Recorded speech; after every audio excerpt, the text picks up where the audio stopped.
La plupart des petites firettes sont suivies en neurologie parce qu'en fait, le syndrome de Rett est une encéphalopathie avec une expression neurologique avec beaucoup de symptômes, parmi lesquels l'épilepsie, les troubles ventilatoires, la spasticité, et tous ces signes justifient une prise en charge en neurologie. Il y a beaucoup de problèmes neurologiques associés. Parmi les problèmes neurologiques, il y a notamment la spasticité, la raideur. On sait qu'au début, les petites firettes sont très hypotoniques, avec même une tendance à être en syphose, donc avec une déformation du dos. Et avec le temps, en fait, elles développent une raideur, notamment aux membres inférieurs, qui fait qu'elles marchent à la pointe des pieds et qu'après, elles peuvent avoir des problèmes justement de coordination motrice, et même parfois, cette spasticité est responsable de la perte de la marche. Donc la spasticité fait partie des signes neurologiques, ce qu'on appelle le syndrome pyramidal, et elle fait partie des signes neurologiques qu'on prend en charge avec les rééducateurs fonctionnels, les kinésithérapeutes et toute l'équipe paramédicale autour du syndrome de Rett. Ça, c'est l'un des signes majeurs du syndrome de Rett. Les autres signes neurologiques majeurs du syndrome de Rett sont les stéréotypies, si on considère que les stéréotypies sont un signe neurologique, ce qui est le cas, puisqu'on considère que ça témoigne d'un dysfonctionnement des ganglions de la base. Et les stéréotypies, là pour le coup, on est au-delà de toute ressource thérapeutique médicamenteuse.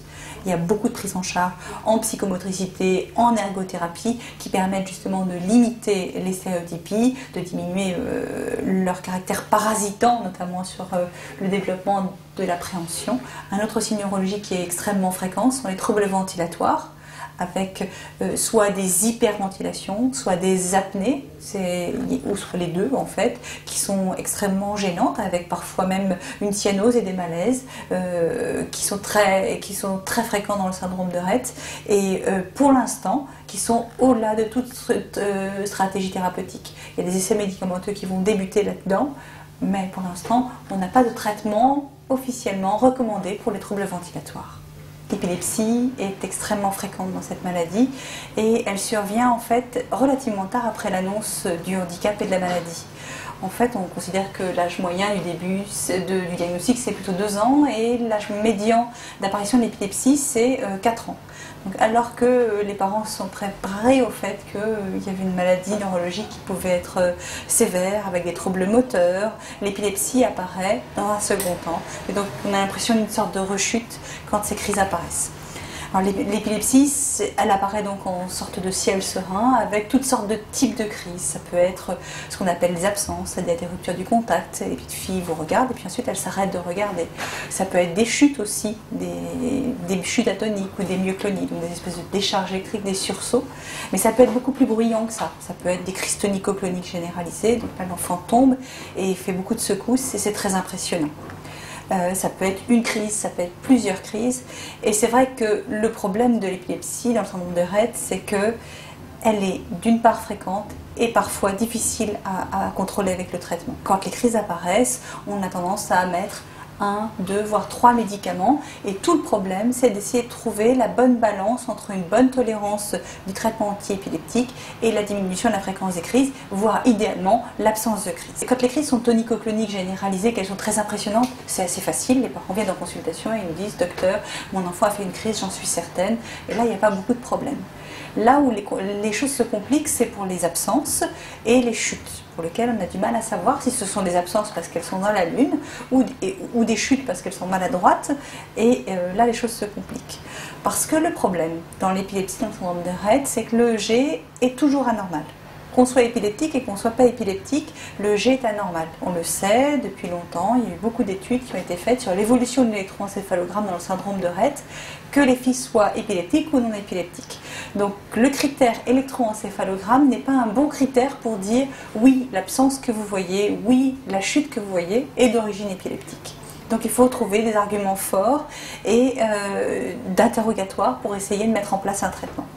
Alors, mon habitude est d'attendre d'avoir des arguments forts cliniques pour traiter, parce que le problème, c'est qu'elles ont tendance à mal tolérer les médicaments antiépileptiques, soit en étant plus somnolentes, soit en ayant des troubles du comportement plus importants, soit plus de troubles du sommeil.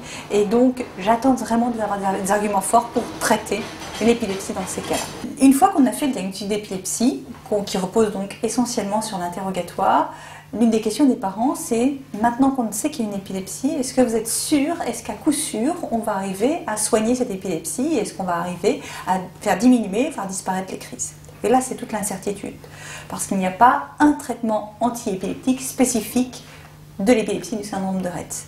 Le traitement antiépileptique, on l'adapte au type de crise. On met certains médicaments dans les absences, d'autres médicaments dans les crises généralisées, d'autres médicaments dans les sursauts ou les myoclonies.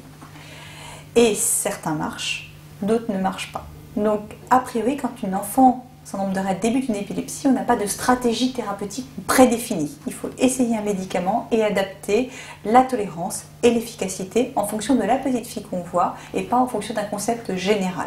Une fois qu'on a mis en place ce traitement, on suit les patientes. En général, on essaye de les voir 1 mois à 3 mois après le début du traitement antiépileptique, justement pour évaluer la fréquence des crises. On confie un carnet de crises aux parents, de manière à ce qu'ils puissent lui dire, voilà, il fait une crise par mois, ou une crise par semaine, ou une crise par jour, pour surveiller justement l'efficacité du traitement. Et on continue le traitement, si jamais l'épilepsie disparaît, au moins 2 ans après l'arrêt des crises. Ça permet de consolider le traitement antiépileptique et ensuite, au bout de 2 ans, on fait des épreuves de sevrage thérapeutique. Si par contre on a un effet aggravant, on arrête ce médicament et on en met un autre. Si on a un effet incomplet, on peut être amené à mettre 2 voire 3 médicaments antiépileptiques pour obtenir une efficacité antiépileptique optimale. Et c'est totalement lié à l'enfant et à la fréquence de ses crises sous chacun des traitements qu'on met en place. Certaines crises n'ont rien d'impressionnant, faut-il les traiter? Alors, ça dépend du retentissement sur l'éveil de l'enfant. Une crise pas impressionnante peut n'avoir aucun retentissement sur les progrès de l'enfant et dans ce cas-là, j'ai tendance à tolérer les crises. C'est-à-dire par exemple des absences, même pluriquotidiennes. Si l'enfant continue à faire des progrès, je considère qu'il vaut mieux ne pas les traiter. Si par contre, l'enfant fait beaucoup d'absences, si bien qu'il a du mal à faire des progrès, là il vaut mieux traiter parce qu'on considère que ça retentit sur les acquisitions de l'enfant. Donc ça dépend vraiment du vécu en termes de développement psychomoteur des crises. Parce qu'il y a des crises pas impressionnantes qui ont un retentissement majeur, et à contrario, des crises très impressionnantes, tonico-clonique généralisée de fin de nuit, qui n'ont aucun impact quand elles sont rares sur le développement psychomoteur de l'enfant. Donc c'est vraiment les progrès de l'enfant qui nous guident dans le traitement, plus que le caractère impressionnant ou pas. Et ça dépend aussi du vécu des parents et de leurs demandes, parce qu'il y a beaucoup de parents qui ont très peur de l'épilepsie, et ça, on peut éventuellement les rassurer si on a l'intime conviction qu'il vaut mieux ne pas traiter pour l'enfant, et d'autres parents qui disent « écoutez, je tolère ces crises », alors qu'il y a mine de rien une régression psychomotrice. Donc il faut bien adapter le discours au vécu des parents et au vécu de l'enfant. Y a-t-il une évolution avec l'âge? Oui. Alors, on sait que donc, d'abord, l'épilepsie apparaît tardivement, vers 4 ans, et on sait aussi qu'avec l'adolescence, l'épilepsie diminue. Donc, en fait, une sorte d'évolution crescendo entre 4, 8, 9 ans, et ensuite une décroissance de la fréquence des crises et de l'incidence des crises chez les enfants Rett. C'est statistique, chaque enfant a son évolution également. Quels sont les espoirs de traitement? Il y a 2 axes dans le traitement du syndrome de Rett. Je parle de traitement médicamenteux si on exclut toute la prise en charge en rééducation fonctionnelle. Il y a d'une part ce qu'on appelle les traitements symptomatiques. Traitements symptomatiques de chacun des symptômes pris individuellement dans la maladie. On va dire améliorer la connaissance de l'épilepsie pour mieux traiter l'épilepsie. Donc des projets dans l'adaptation des traitements antiépileptiques. Il y a également des projets dans les traitements des troubles de l'humeur.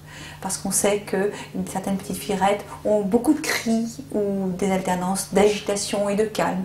Et on a l'impression aussi qu'à la phase de régression tardive, il y a une composante dépressive. Donc des traitements psychotropes, anxiolytiques vont probablement être développés.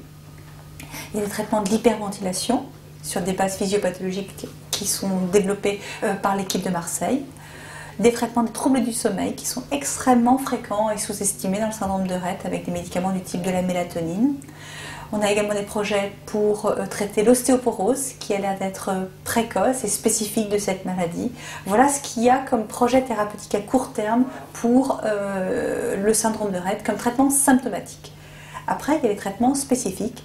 Et là, pour l'instant, on n'est qu'au début des approches de traitement spécifiques qui consisteraient à rétablir l'expression de MECP2 donc la protéine qui est mutée dans, on va dire, 90% des syndromes de Rett typiques, donc le gène qui est muté, donc la protéine qui est mutée, et l'idée ce serait de rétablir l'expression de MECP2 pour corriger le phénotype. C'est surtout lié à des découvertes récentes qui ont été faites par l'équipe de Bird à Édimbourg, qui a montré que, en fait, en rétablissant l'expression de MECP2 chez la souris, on avait une réversion du phénotype. Donc il y a eu beaucoup d'enthousiasme autour de ça. Maintenant, si on se remet à l'échelle humaine, évidemment, un homme n'est pas une souris, on n'a pas les drogues pour rétablir l'expression de MECP2, il faut que ça passe la barrière hémato-encéphalique, donc il faut que ça aille dans le cerveau, que ça soit réexprimé et qu'à la fin on puisse avoir un résultat de cette réexpression. Donc tout ceci, c'est des choses qui sont extrêmement prématurées. L'autre chose qui nous inquiète beaucoup, c'est qu'on connaît des pathologies qui sont liées à la duplication de MECP2, c'est-à-dire MECP2 en double dose et pathologique chez le garçon. Donc on sait aussi que dans cette maladie-là, il y a un effet dose. Donc on ne peut pas rétablir l'expression n'importe comment. Il va falloir trouver un savant dosage dans la réexpression, un peu mais pas trop. Donc, pour le traitement curatif, c'est un problème. L'autre problème du traitement curatif, c'est quand est-ce qu'on va traiter, parce qu'une fois on fait le diagnostic de syndrome de Rett, une fois que les enfants sont symptomatiques, donc on va considérer que la maladie a déjà commencé. Est-ce qu'il faut qu'on le fasse à l'arrivée des symptômes? Est-ce qu'il faut qu'on prévoie un diagnostic néonatal?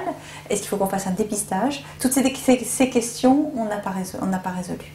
Et l'autre question qu'on se pose, c'est pourquoi ne pas mettre un traitement spécifique pour améliorer quelques symptômes qui apparaissent avec le temps, comme l'épilepsie, les troubles ventilatoires, la scoliose? Ce sera déjà une amélioration de la qualité de vie de ces enfants. Donc voilà où on en est des traitements à l'heure actuelle.